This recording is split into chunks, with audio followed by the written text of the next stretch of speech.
नमस्कार साथियों, स्वागत है आपका मेरे YouTube चैनल स्मार्ट स्टडी में। जैसा कि आप जानते हैं, हम खनिज पोषण के बारे में पढ़ रहे हैं और खनिज पोषण के बारे में मैंने 3 वीडियो आपको पहले अच्छी तरह से समझा दिए हैं साथियों। अब यहाँ पर अपन ये देखा था कि पादपों में खनिज पोषण के लिए 2 प्रकार के इसमें तत्व होते हैं, एक अखनिजी होते हैं और एक खनिज होते हैं। अपन ने टोटल 17 प्रकार के तत्वों के बारे में पढ़ा था कि खनिजों में 17 प्रकार के तत्व जो होते हैं, पदार्थ होते हैं, वो पादपों के लिए आवश्यक होते हैं, पोषण के लिए, उनके विकास के लिए और उनकी वृद्धि के लिए साथियों। अब यहाँ पर बात आती है कि अपन एक एक का महत्व क्या है, एक कहाँ से प्राप्त होते हैं और किस रूप में प्राप्त होते हैं। आपको ये मुख्य रूप से ध्यान रखना है कि खनिज तत्व तो हैं, लेकिन वो किस रूप में, किन यौगिकों के रूप में मिलते हैं, या फिर पौधे इसको किस तरह से ग्रहण करते हैं, एब्सॉर्ब कैसे करते हैं, अवशोषण कैसे करते हैं। तो यहाँ पर ये आपको मुख्य रूप से अपन एक एक करके तत्व को पढ़ेंगे कि भाई कौन सा तत्व किस रूप में लिया जाता है और वह क्या उपयोग आता है, उसकी कमी से क्या प्रॉब्लम आ सकती है, क्या डेफिशिएंसी हो सकती है। तो इसके बारे में अपन डिटेल में एक एक करके पढ़ेंगे साथियों। वीडियो को अंत तक देखना, लाइक करना, शेयर करना और चैनल को सब्सक्राइब करना।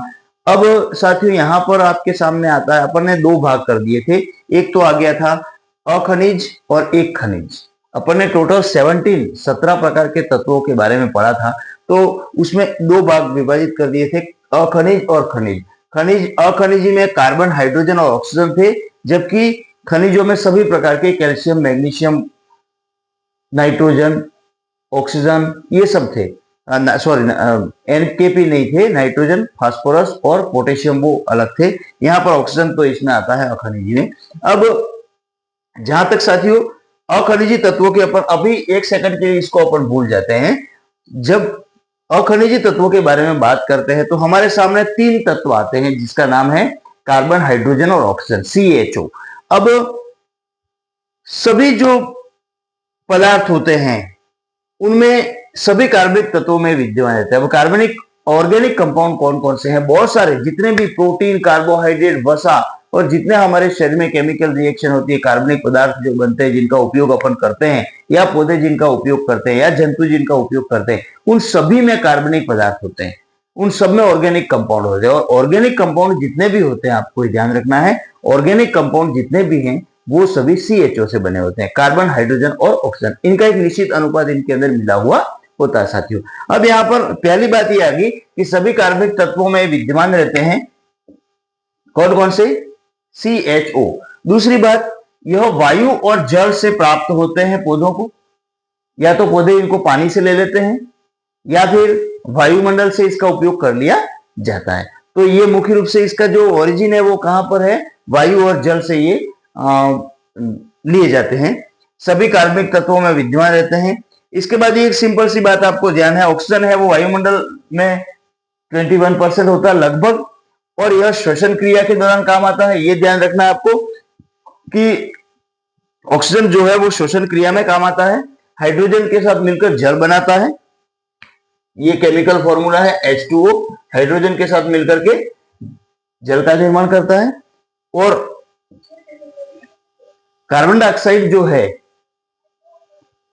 वो वायुमंडल में 0.03% पाई जाती है,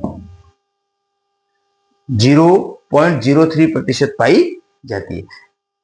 अब कार्बन डाइऑक्साइड के रूप में भी मौजूद होती है।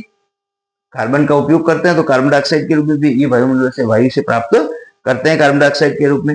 अब कार्बन डाइऑक्साइड के रूप में निकलता है या मिलता है पौधों को, जबकि O2 है वो श्वसन क्रिया के दौरान लिया जाता है, और O2 हाइड्रोजन के साथ मिलकर जल भी बनाता है और जल का उपयोग पौधे करते हैं।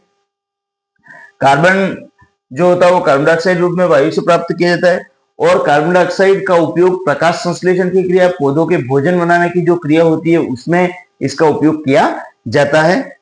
तो ये याद रखना है आपको, प्रकाश संश्लेषण, फोटोसिंथेसिस जो होता है उसके अंदर इसका उपयोग किया जाता है। और फोटोसिंथेसिस जो है वो मुख्य अभिक्रिया है पौधों के लिए। भोजन बनाने की जो क्रिया होती है वो फोटोसिंथेसिस होती है। और सभी प्रकार के जो भोज्य पदार्थ हैं, अपन जो खाते हैं, अपन जो पौधों के ऊपर डिपेंड है, वो उनकी प्रकाश संश्लेषण से बनने वाले उत्पादों पर निर्भर है अपन। अब जैसे अपन जो भी खाते हैं, गेहूं, चावल, मक्का, ये सब प्रकाश संश्लेषण के उत्पाद हैं, इनसे ही बनते हैं। तो ये इसके अंदर फिर CHO होता है, कार्बोहाइड्रेट होता है, वो सब बात की बातें हैं। ये भी ऑर्गेनिक कंपाउंड बनता है जिसका उपयोग भोजन के रूप में हम करते हैं। उसके बाद साथियों, प्रकाश संश्लेषण विभिन्न कार्बनिक यौगिक बनाता है। और लास्ट बात आपको ये ध्यान रखनी है कि ये तीनों जो CHO हैं वो खनिज तत्व हैं।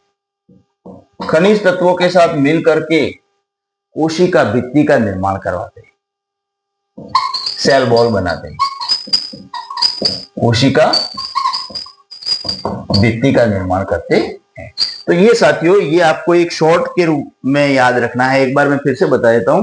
अपन अपनी अखनिजी तत्वों के बारे में बात करते हैं। अखनिजी तत्व जो होते हैं वो CHO के रूप में बने होते हैं। CHO कार्बन, हाइड्रोजन और ऑक्सीजन, ये वायु और पानी से पौधों को प्राप्त होते हैं। सभी कार्बनिक तत्वों में विद्यमान है, सभी कार्बनिक तत्वों में ये CHO होते हैं।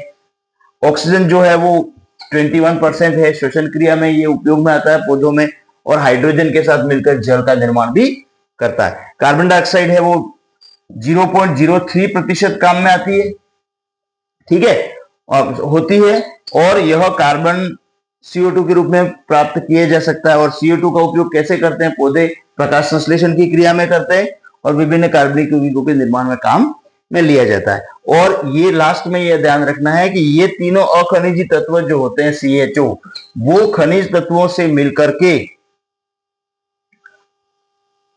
क्या बनाते हैं? कोशिका भित्ति का निर्माण करते हैं, कोशिका भित्ति का निर्माण करते हैं, सेल वॉल का। तो साथियों, ये आपके लिए क्या था? ये आपके लिए अखनिज तत्व जो हैं कार्बन, हाइड्रोजन और ऑक्सीजन, इनका क्या उपयोग है और यह कहां से प्राप्त होते हैं उसके बारे में मैंने बताया आपको। अब नेक्स्ट वीडियो में हम खनिज तत्वों के बारे में पढ़ेंगे। और खनिज तत्वों में देखो साथियों, खनिज तत्वों की इंपॉर्टेंस जो है, इसकी कमी से क्या होता है, ये सब बातें अपन इसको डिटेल में अपन एक एक करके चर्चा करेंगे साथियों। तो वीडियो को लाइक करना, शेयर करना, बेल आइकन को दबाना, ताकि आपके लिए लेटेस्ट नोटिफिकेशन आते रहें, और चैनल को सब्सक्राइब करना, वीडियो को शेयर भी करना, ताकि आपके जो दोस्त हैं वो देख सकें, और मेरे को सपोर्ट करना साथियों थोड़ा सा, ताकि मैं अपने अच्छे वीडियो आपके सामने पेश कर सकूं। धन्यवाद। वंदे मातरम।